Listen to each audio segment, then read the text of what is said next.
이광준 후보 스튜디오에 모셨습니다. 안녕하세요. 안녕하세요. 이광준입니다. 네, 그동안 후보님께 많은 일들이 있었습니다. 무소속으로 일단 출마를 선언을 하셨는데요. 이 경선 전에 이 공천 배제 조치를 좀 받으셨어요. 당내 또 불복 절차도 밟으셨는데 뜻대로 잘 되지 않아서 이 무소속 출마를 결정하셨는데 이 일각에서는 당의 결정을 좀 따라야 하는 거 아니냐라는 지적이 있거든요. 어떻게 생각하시나요? 틀린 지적은 아니라고 생각을 합니다. 그런데 우리는 민주사회에 살고 있습니다. 네. 위에서 결정하면 무조건 따라야 한다는 것은 민주적인 사고방식은 아닙니다. 국민의힘은 독재정당이 아닙니다. 네. 모든 의사결정이 가장 공정하고 합리적으로 이루어져야 할 것이 바로 정당 아닐까요? 상식에 맞는 공천이었다면 당연히 저는 승복했을 겁니다. 후배 정치인들에게 양보했어야 하는 것이 아니냐라는 지적에 대해서는 좀 어떻게 생각하시나요?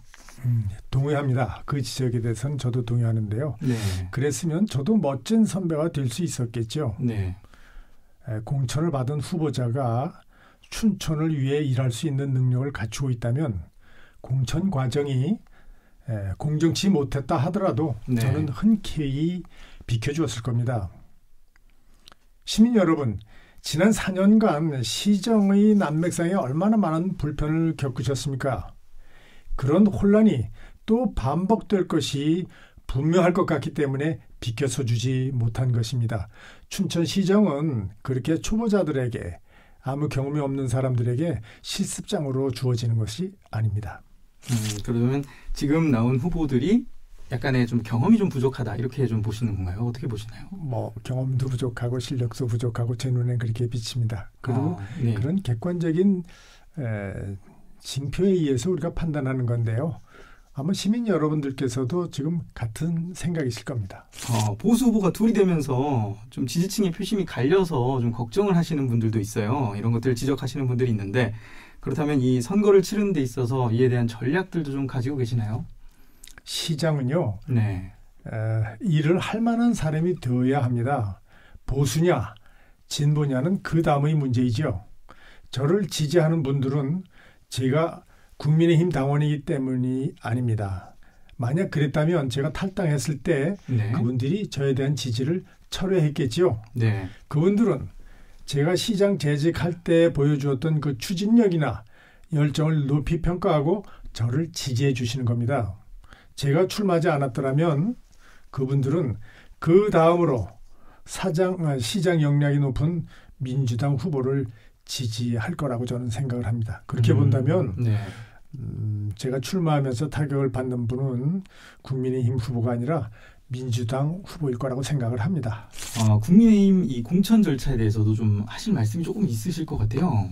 공천에서 배제된 이후 그 이유를 밝혀달라고 요구했습니다만 아직까지 답변을 듣지 못했고요. 네. 재심 신청을 했는데 그 재심이 기각되었다는 결정조차 아직 통보받지 못했습니다. 네.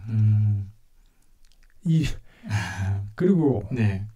지지율이 높았던 세 사람을 잘라내고 지지율이 1%, 2%, 3%에 불과한 사람들을 경선 대상에 포함시켰단 말입니다. 이게 무슨 뜻이냐면 국민의힘 그 공천만 받으면 아무를 갖다 세워놔도 당선된다라고 하는 좀 뭐라 그럴까요? 오만한 발상이 깔려있기 때문에 가능했던 겁니다. 이게 민주주의 정당입니까?